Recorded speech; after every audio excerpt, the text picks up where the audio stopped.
Okay, so today we shall be starting a new lesson of your syllabus, that is metals and non-metals. तो इस साल जैसे कि मैंने पहले भी बताया आपके for this session, otherwise the chapter was having two parts. पहले में था general properties of metals and non metals and second part में था मेटलर्जी. तो इस सेशन में आपका मेटलर्जी का पार्ट हटा दिया गया है.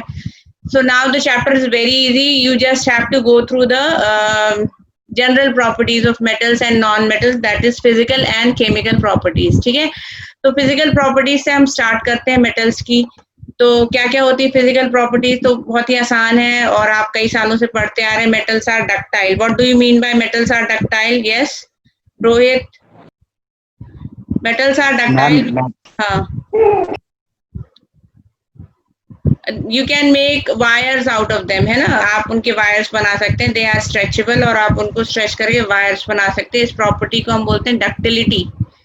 ठीक है, उसके बाद है second property, they are malleable. Malleable means they are beaten into sheets. अगर आप इनको if you beat down the metal तो वो टूटती नहीं है, वो किस में कन्वर्ट हो जाती हैं? शीट में कन्वर्ट हो जाती हैं. इनको हम बोलते हैं malleability. This property is called malleability. And so all the metals are malleable. ठीक है, next है they are sonorous. Sonorous means they form they can make ringing sounds. They can make ringing sound मतलब so that is why जो आपके जो मंदिरों में घंटियां हैं या वो metals के बने होते हैं. तो तीन प्रॉपर्टी हो गई. यस मैम, जो ट्रेन की पटरी है मैम वो भी सोनोरस की मैम, जैसे हाँ. तो मेटल्स आर, आप बर्तन घर में पटकुना आवाज आती है कि नहीं? तो सोनोरस मतलब the property by which metal can make sound. ठीक है, नॉन मेटल्स में प्रॉपर्टी नहीं होती है.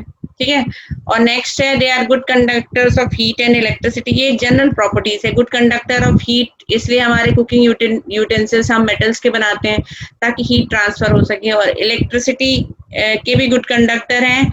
दैट इज वाई आपके सारे इलेक्ट्रिकल वायर्स हैं कॉपर के बने होते हैं. Silver is the best conductor of electricity. लेकिन हम भी फिर भी इलेक्ट्रिकल अप्लायंस में सिल्वर का यूज नहीं करते हैं. क्यों नहीं करते हैं? क्योंकि वो एक कॉस्टली मेटल है ना. Otherwise silver is the best conductor. But हम एल्यूमिनियम का, कॉपर का, इस सब का यूज करते हैं इलेक्ट्रिकल वायर बनाने में क्योंकि वो गुड कंडक्टर है. Metals are generally solid. तो इसमें जो भी एक्सेप्शंस होते हैं आप नोट कर लो. जैसे कि good conductor of heat and electricity, इसमें जो एक्सेप्शन है which is the best not the exception, the best conductor is silver. Metals are generally solid except, मतलब एक मरकरी है जो कि मेटल है और लिक्विड स्टेट में रहता है. they have high density. metals are generally dense. लेकिन जो एक्सेप्शन है वो है सोडियम एंड पोटेशियम, जिनकी की डेंसिटी लो होती है. तो आपको एक्सेप्शंस बहुत ध्यान से पढ़ने हैं. इसमें और कुछ नहीं है, एक्सेप्शंस के थोड़ा ध्यान देके पढ़ना है. नेक्स्ट है हमारा metals are hard and strong. Metals बहुत ज्यादा हार्ड होती है, स्ट्रॉन्ग होती है. आपने देखा होगा बहुत सारी मेटल्स हैं which are hard and strong. लेकिन जो सॉफ्ट मेटल्स हैं उसको नोट कर लो. Soft metals are sodium and potassium. मम्मी नाइफ के साथ कट हो जाते हैं. Can be cut by knife. They are lustrous, मतलब उसमें एक चमक होती है मेटल में. सारी मेटल्स में चमक होती है. कुछ नॉन मेटल्स में भी थोड़ी बहुत लस्ट्रस होती है, वो हम नॉन मेटल के टाइम पे पढ़ेंगे. तो these are the general properties. किसी को कुछ पूछना है इसके बारे में? No ma'am. तो असली जो चीज है वो है रिएक्टिविटी सीरीज ऑफ मेटल्स. ये आपको याद होनी चाहिए. ज्यादा बड़ी तो नहीं, बट इतने फॉर्म में ही याद कर लो कि रिएक्टिविटी सीरीज को अगर आप देखें तो जो सबसे ऊपर की तरफ मेटल्स हैं they are highly reactive metals. ठीक है, ये सब बहुत ज्यादा रिएक्टिव मेटल्स है. जैसे potassium, sodium, these are very reactive metals. मतलब इतनी ज्यादा रिएक्टिव होती हैं कि इनको आप पानी में, हवा में खुला नहीं छोड़ सकते, पानी में नहीं रख सकते, क्योंकि ये एयर एंड वाटर से बहुत विगरसली रिएक्ट करती है. इसलिए सोडियम को आप किस में रखते हैं? केरोसिन ऑयल में. ठीक है, अब जैसे जैसे आप नीचे आते हैं तो मेटल की रिएक्टिविटी धीरे धीरे कम होने लगती है. ठीक है, ये है moderately reactive metals. These are highly reactive, moderately reactive, और हाइड्रोजन के बाद जो नीचे है these are the less reactive metals. ठीक है, तो सब ये पूरी सीरीज आपको याद होनी चाहिए. ठीक है, याद करने के कोई भी कई तरीके हो सकते हैं. कई लोग इस तरीके से याद करते हैं, केदारनाथ का माली आलू जरा फीके पकाता है, दैट्स इट. मतलब आप क्या, या आप डायरेक्ट याद कर लो पोटेशियम, सोडियम, कैल्शियम, मैग्नीशियम, आपका कंफर्ट है. मेरे कहने का मतलब ये है, आपको position of metals, specially the main metals, reactivity series अगर आप बाद में मतलब बड़ी क्लासेस पढ़ेंगे तो बहुत तो सारे मेटल्स अरेंज है, लेकिन जो इम्पोर्टेंट 10th के स्टैंडर्ड में आपको एटलीस्ट इन मेटल्स का अरेंजमेंट पता होना चाहिए कि सबसे ऊपर है हाईली रिएक्टिव मेटल, उनमें क्या क्या हमने लिए हैं, potassium, sodium, calcium, magnesium, aluminium, then है zinc, iron, tin, lead, hydrogen, copper, mercury, silver, gold and platinum. तो सिल्वर, गोल्ड एंड प्लैटिनम, इनको हम नोबल मेटल्स भी बोलते हैं क्योंकि इनकी रिएक्टिविटी बहुत ही लो है और ये बहुत आसानी से किसी भी सब्सटेंस के साथ रिएक्ट नहीं करती हैं. Any question? नो क्वेश्चन, आगे बढ़ें. ठीक है, केमिकल प्रॉपर्टीज है जो कि इम्पोर्टेंट है. तो केमिकल प्रॉपर्टीज को आपको सबसे इसमें आपको पढ़ना है reaction with oxygen, reaction with water, और रिएक्शन लिखनी आनी चाहिए और करेक्ट फॉर्मूला लिखना आना चाहिए, जो कि हमने चैप्टर 1 में किया हुआ था. होपफुली अभी तक आपने सीख लिया होगा. तो सबसे पहला हमारा केमिकल प्रॉपर्टीज में रिएक्शन विथ ऑक्सीजन. ठीक है, अब आप जब ऑक्सीजन के साथ रिएक्ट करेंगे मेटल को तो क्या बनेगा? एनीवन, क्या बनना चाहिए? पीयूष? Metal oxide. yes, बनता है. ठीक है, मेटल की जब ऑक्सीजन के साथ रिएक्शन होती है तो क्या बनता है? Metal oxide. Metal oxide. और मेटल ऑक्साइड का नेचर होता है बेसिक. इसको लिख लो, metal oxides are basic nature के होते हैं. लेकिन ये यहाँ पर भी आपका रिएक्टिविटी सीरीज इसलिए आपको याद करने को बोली गई है क्योंकि the reaction with oxygen depends on the position of metal in the reactivity series में. उसकी क्या पोजीशन है उस पर डिपेंड करता है. तो रिएक्टिविटी सीरीज की जो हाईली रिएक्टिव मेटल्स हैं जो ऊपर की तरफ हैं वो है सोडियम, पोटेशियम, कैल्शियम, मैग्नीशियम. ये ऑक्सीजन से बहुत आसानी से रिएक्ट कर लेगी. ठीक है, जैसे sodium reacts with oxygen to form sodium oxide. Sodium oxide का फॉर्मूला Na2O है. फॉर्मूला लिखने में आपको दिक्कत नहीं होनी चाहिए. Na2O क्यों है फॉर्मूला? क्योंकि सोडियम की वैलेंसी हम लेते हैं Na is +1, Na is +1 and oxygen is -2. तो क्रिस क्रॉस मेथड से आप ऑक्सीजन को 2 राइट अंडर सोडियम एंड 1 लिखने की जरूरत नहीं है. तो सोडियम ऑक्साइड का फॉर्मूला हुआ Na2O which is basic in nature, और दूसरी जो मेटल है which is highly reactive which reacts oxygen at room temperature, उसको वो है पोटेशियम. पोटेशियम जब ऑक्सीजन से रिएक्ट करती है तो बनाती है पोटेशियम ऑक्साइड. फॉर्मूला सेम है K2O और इसका नेचर भी बेसिक होता है. तो मेटल्स जब ऑक्सीजन के साथ रिएक्ट करती हैं तो मेटल ऑक्साइड बनाती हैं. मेटल ऑक्साइड्स का नेचर क्या है? बेसिक नेचर होता है.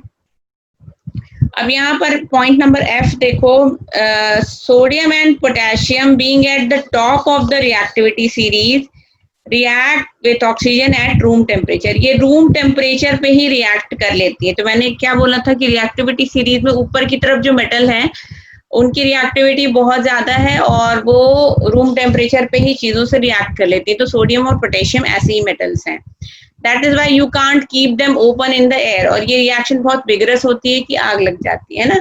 सोडियम पोटेशियम को आप कैसे स्टोर करते हैं? केरोसिन ऑयल में स्टोर करते हैं. इसलिए अब इसके नीचे आते हैं तो जैसे जैसे नीचे आते हैं रिएक्टिविटी कम होने लगती. जो मैग्नीशियम है उसके नीचे वो रूम टेम्परेचर पे नहीं रिएक्ट करती है. ये सारे जो है आपको याद होना चाहिए कि कौन सी कंडीशन में कौन सी गैस रिएक्ट कर रही है.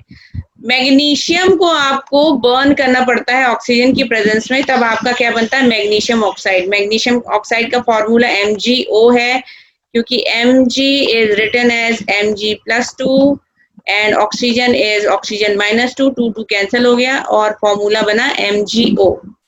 डन। तो फॉर्मूला में I think you are comfortable fully, ठीक है। तो ये जो magnesium is burned in the presence of air, ये हमारी इस क्लास 10th की पहली एक्टिविटी थी, अगर आपको याद हो तो इसका रिएक्शन क्या है? Magnesium plus oxygen gives magnesium oxide. Magnesium oxide का नेचर क्या है? बेसिक है। बेसिक क्यों है? क्योंकि metal oxides are basic in nature. Now you balance this. Balancing में क्या है? दोनों तरफ atoms, number of atoms same होने चाहिए। तो it is final equation is 2Mg + O2 gives 2MgO। ठीक है। अब जब ओके, कोई क्वेश्चन अभी तक? No ma'am. डन। ओके, अब हमारा अगला क्वेश्चन है कि जब मैग्नीशियम ऑक्साइड कोई भी ऑक्साइड जब आप वाटर में डिसॉल्व करेंगे तो क्या बनेगा? हाइड्रोक्साइड बनेगा। मेटल के हाइड्रोक्साइड होते हैं बेस, क्योंकि नेचर है बेसिक। मैग्नीशियम हाइड्रोक्साइड का फॉर्मूला आप कैसे लिखेंगे? Again Mg is +2, hydroxides are written as OH-1, है ना। तो मैग्नीशियम हाइड्रोक्साइड का फॉर्मूला क्या हुआ? This 2 should be kept in under this OH, तो इन ब्रैकेट 2। तो मैग्नीशियम हाइड्रोक्साइड का फॉर्मूला क्या हुआ?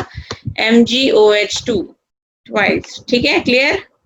और इसका नेचर है बेसिक अगेन, क्योंकि मेटल के oxides and hydroxides are basic in nature. अब उसके नीचे हम आते हैं, और तो आप 3 मेटल्स लिख लो। एल्यूमिनियम, आपकी पूरी उसमें एल्यूमिनियम है, जिंक है और लेड है। ये तीनों का नेचर क्या होता है? एम्फोटेरिक होता है। देखो, एम्फोटेरिक ऑक्साइड, क्योंकि ये क्वेश्चन आता है कि एम्फोटेरिक ऑक्साइड कौन बनाता है, तो आप देख सकते हो यहाँ पर मैंने क्या बताया, 3 मेटल्स का नाम है। Write down 3 metals, that is क्या क्या है वो? एल्यूमिनियम लिख लो, जिंक लिख लो एंड लेड लिख लो। Write down the name of 3 metals जिनका नेचर है बेसिक नहीं है, एम्फोटेरिक है, मतलब उनका नेचर एसिडिक भी, they show acidic as well as basic behaviour, they react with both acids and bases. इन 3 मेटल्स के नाम आप नोट कर लो, वो है एल्यूमिनियम, जिंक एंड लेड। ठीक है। तो अब आते हैं रिएक्टिविटी सीरीज जो मैंने आपको दिखाई थी। रिएक्टिविटी सीरीज में हमने अभी तक ऑक्सीजन की रिएक्शन किसके साथ पढ़ ली है? हमने अभी तक पढ़ लिया है रिएक्टिविटी सीरीज में मैग्नीशियम पढ़ लिया है। मैग्नीशियम के नीचे आपका आता है एल्यूमिनियम। एल्यूमिनियम देखो, अब एल्यूमिनियम जब aluminium when reacts with oxygen तो क्या बनेगा? एल्यूमिनियम ऑक्साइड बनेगा। एल्यूमिनियम ऑक्साइड का क्या फॉर्मूला होगा? Al2O3। Y Al2O3? एल्यूमिनियम की वैलेंसी है +3, aluminium is written as Al +3 and oxygen is written as O-2। तो एल्यूमिनियम ऑक्साइड का फॉर्मूला क्या होगा? This 2 should be written under aluminium and this 3 should be written under oxygen, criss cross method. तो final इसका क्या है formula? This is aluminium oxide is written as Al2O3। ठीक है, और Al2O3 का फॉर्मूला, इसका नेचर क्या है? एम्फोटेरिक नेचर है, तो it can react with both acids and bases. ठीक है, इसमें दोनों टाइप की प्रॉपर्टी होती हैं, एसिडिक एंड बेसिक। इसका नेचर है एम्फोटेरिक नेचर। डन। ऐसे जिंक है, जिंक भी मैंने बताया, aluminium, zinc and lead 3 type की मेटल्स हैं जो कि एम्फोटेरिक ऑक्साइड्स बनाएंगी। जिंक की वैलेंसी है Zn+2। When zinc reacts with oxygen, again oxides are formed. Zinc oxide का फॉर्मूला क्या होगा? Zinc is Zn+2 and oxygen is O-2। तो what is the formula of zinc oxide? It is ZnO। इसका भी nature क्या है? Amphoteric nature. Amphoteric nature मतलब it reacts with both acids and bases. Any question? किसी को कुछ पूछना है? Akanksha, Rohit, No, ma'am. Ankit? No question? Rohit? Okay, तो अब हमारा आकांक्षा कोई क्वेश्चन पूछना है?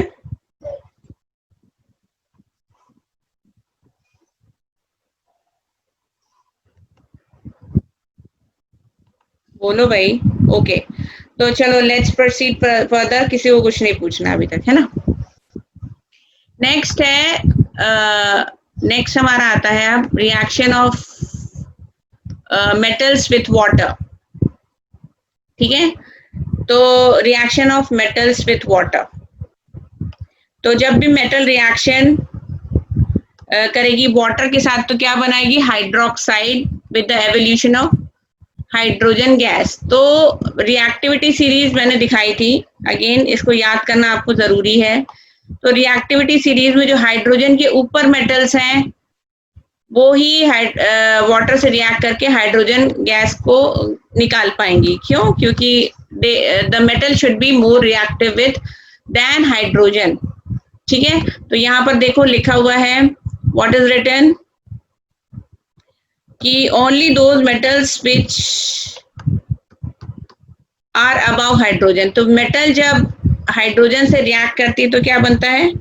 मेटल हाइड्रोक्साइड बनता है और हाइड्रोजन गैस निकलती है। ठीक है, अब आप देखो कि इसमें भी बहुत सारी कैटेगरीज हैं। जो रिएक्टिविटी सीरीज में ऊपर की तरफ मेटल्स हैं, कौन सी हैं? Sodium and potassium. तो सबसे पहले आती है पोटेशियम एंड देन सोडियम। तो ये दोनों इतनी ज्यादा रिएक्टिव मेटल्स हैं कि ये ठंडे पानी से ही रिएक्ट कर लेते हैं। ठीक है, देखो point number D, potassium reacts with cold water and forms hydroxide with the evolution of large amount of heat.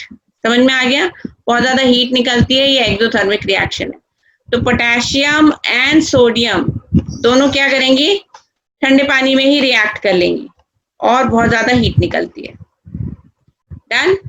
तो किस तरीके से मेटल वाटर से रिएक्ट कर रही है ये भी डिपेंड करता है किस पे? उसकी position in the reactivity series. तो सोडियम और पोटेशियम जो कि सबसे ऊपर है हमारी रिएक्टिविटी सीरीज में, वो ठंडे पानी में ही रिएक्ट कर लेती हैं और बहुत ज्यादा हीट प्रोड्यूस करती हैं। उसके नीचे जब आते हैं तो आता है कैल्शियम। कैल्शियम आपने देखा होगा, कैल्शियम ये जो जब आप वो लाते हो ना व्हाइट वॉश के लिए, कैल्शियम ऑक्साइड यूज करते हो, वाटर में डिसॉल्व कर ले हो जाता है, उसके बाद पानी गर्म हो जाता है। तो अगेन कैल्शियम या कैल्शियम का कोई भी ऑक्साइड अगर आप पानी में वो भी ठंडे पानी में ही रिएक्ट कर लेता है और फॉर्म्स कैल्शियम हाइड्रोक्साइड। बट ये रिएक्शन इतनी विगरस नहीं होती। इसमें क्या होता है कि if you do not take precautions आग लग सकती है। But this reaction is not that vigorous, but exothermic है। और आपका जो पॉट है जिसमें कि आप दोनों रिएक्शन करवा रहे हैं, जो भी आपका टेस्ट ट्यूब है या वेसल है, वो that will you feel heat in that. ठीक है, आपको लगेगा कि वो गर्म हो रहा है। तो द थिंग इज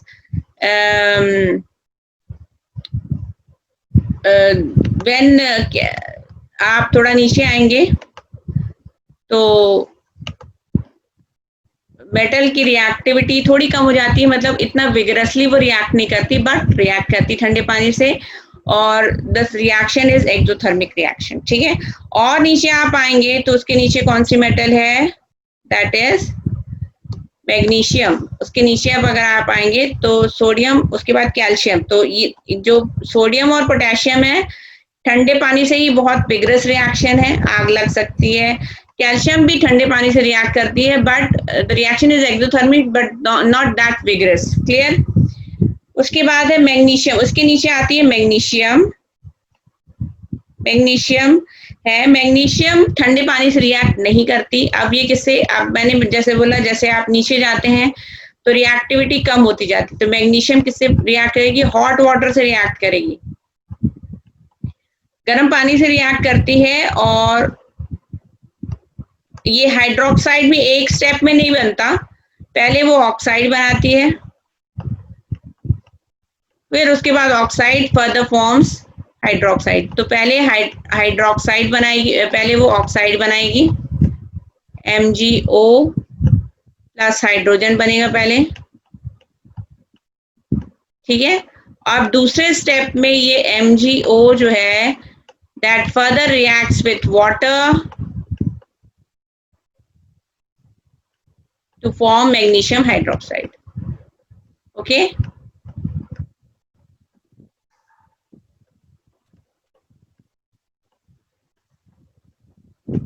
ठीक है, डन। तो अब इसमें क्या होता है कि, और इसमें एक खास बात और है कि when you react with magnesium and water, तो रिएक्शन में क्या होता है कि आपने एक बीकर में मैग्नीशियम लिया और हॉट वाटर लिया और उसको गर्म पानी से रिएक्ट किया, तो जो हाइड्रोजन गैस निकली पहले स्टेज में, that bubbles around the magnesium, metal को सराउंड कर लेते हैं और मेटल इससे लाइट होकर के ऊपर फ्लोट करने लगती है। डन। तो magnesium reacts with hot water to form magnesium oxide. ये रिएक्शन 2 स्टेप में होती है। फर्स्ट स्टेप में ऑक्साइड बनता है, नेक्स्ट स्टेप में oxide further reacts to form hydroxide, ठीक है। नेक्स्ट आप इसके नीचे आएंगे तो एल्यूमिनियम आ जाएगा। एल्यूमिनियम, अब मैंने क्या बोला कि जैसे जैसे आप नीचे जाते हैं तो रिएक्टिविटी और भी कम होने लगती है। तो जब आप और नीचे जाएंगे तो अब हॉट वाटर से भी नहीं, स्टीम से रिएक्शन शुरू हो जाती है, ठीक है। एल्यूमिनियम, जिंक एंड आयरन, ये किससे रिएक्शन करती हैं? स्टीम से रिएक्शन करती है। इसमें आपको नोट करना पड़ेगा कि ये रिएक्शन कैसे प्रोसीड हो रही है। एल्यूमिनियम और जिंक एंड आयरन, ये किससे रिएक्ट करती हैं? स्टीम से। स्टीम से रिएक्ट करके क्या बनाती हैं? Steam is a form of water और they form their corresponding oxides with the evolution of hydrogen gas. Okay, any question? Rohit, Ankit, Akanksha, Piyush? No ma'am. पक्का? ठीक है। आप फॉर्मूला लिखने के साथ कंफर्टेबल हो तुम लोग? बताओ Piyush, can you right? Yes ma'am, proper तो नहीं है मैम। क्यों? कर लो भाई प्रॉपर, है ना। ओके, अब ये देखो, ये जो मैंने जो बताया है अभी तक उसी की समरी है। उसी की समरी क्या है? 1 मिनट, मैं इसको पहले रब कर दूं थोड़ा।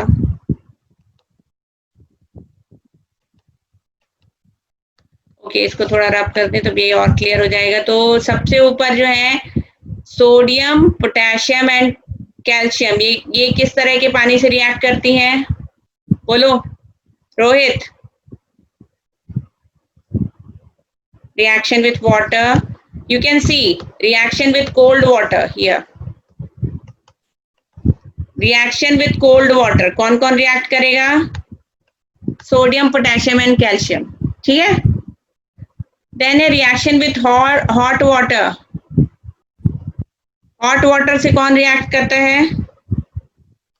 मैग्नीशियम। डन। ओके, और इन दोनों की reaction with cold water and reaction with hot water, दोनों का प्रोडक्ट क्या है? मेटल हाइड्रोक्साइड, फाइनल प्रोडक्ट, ठीक है। ओके, अगेन ओके, अब है ये reaction with steam. Reaction with steam कौन करता है?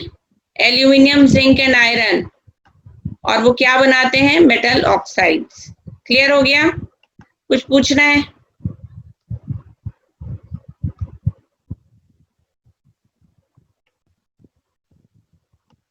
Any question?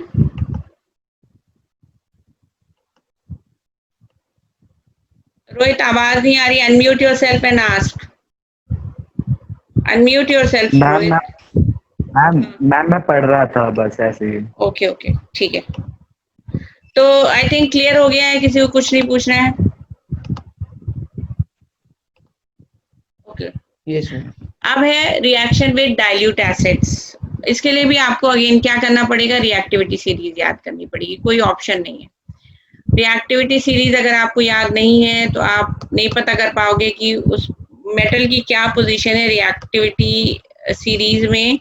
और ठीक है, तो आप देखो जो भी मेटल्स हाइड्रोजन के नीचे हैं they can not take part in the reaction, ठीक है, they can not displace hydrogen from the salt.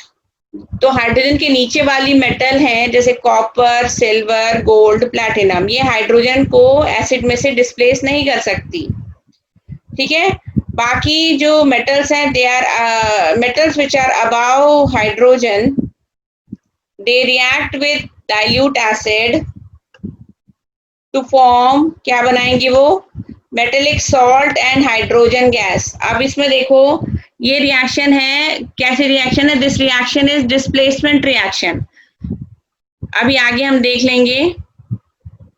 अब देखो मेटल रिएक्ट्स विद डाइल्यूट, जैसे मैंने कोई भी मेटल ले ली, सपोज मैंने लिया हाइड्रोजन के ऊपर वाली मेटल मैग्नीशियम, मैग्नीशियम मैंने लिया, मैग्नीशियम की मैंने लिया HCl से रिएक्शन कराई, तो क्या बनेगा, मेटल सॉल्ट बनेगा। मैंने क्या बताया, मेटल सॉल्ट बनेगा और हाइड्रोजन गैस निकलेगी। मेटल सॉल्ट यहाँ कौन सा बनेगा, मैग्नीशियम क्लोराइड। मैग्नीशियम क्लोराइड का फॉर्मूला क्या है, Mg+2 NCl-1, MgCl2, ओके। और अब देखो ये है डिस्प्लेसमेंट रिएक्शन, क्यों, क्योंकि मेटल ने इस हाइड्रोजन क्लोराइड HCl के साथ अपना सॉल्ट बना लिया और हाइड्रोजन को डिस्प्लेस कर दिया, ठीक है, तो हाइड्रोजन गैस बाहर निकल जाएगी। क्लियर हुआ आकांक्षा? तो ये कैसी रिएक्शन है, डिस्प्लेसमेंट रिएक्शन हुई ना। तो जो मेटल्स हाइड्रोजन के ऊपर हैं in the reactivity series, only those metals can displace hydrogen from the salts, और हाइड्रोजन के नीचे वाली मेटल्स इसमें कोई रिएक्शन नहीं देंगी। कोई question?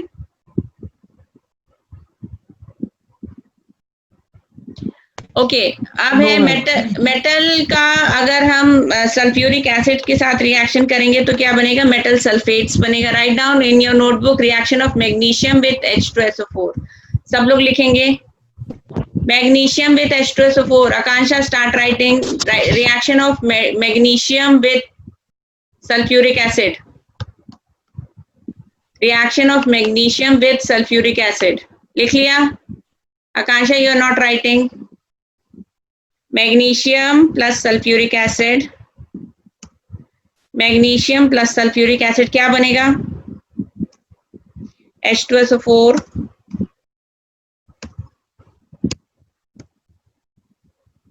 what is going to be the product क्या बनने वाला है, magnesium sulphate.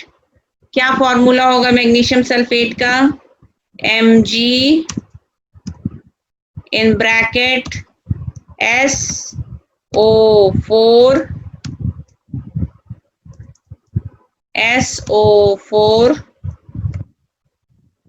Bracket close twice, ठीक है, ट्वाइस सबस्क्रिप्ट में रहेगा, ठीक है, plus hydrogen gas. Clear? Okay, हो गया, यही होगा। तो this is also displacement reaction. इसमें क्या हुआ, मैग्नीशियम ने H2SO4 में से हाइड्रोजन को डिस्प्लेस कर दिया, ठीक है ना।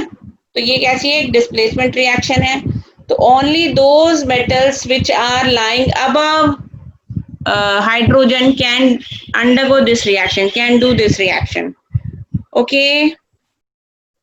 तो metal sulphates are form, not sulphide, इसमें चेंज कर लो, metal sulphates are form when metals react with sulphuric acid, ठीक है। Copper does not react with acid for being less reactive. Copper क्यों नहीं रिएक्ट करता, क्योंकि वो हाइड्रोजन के नीचे है।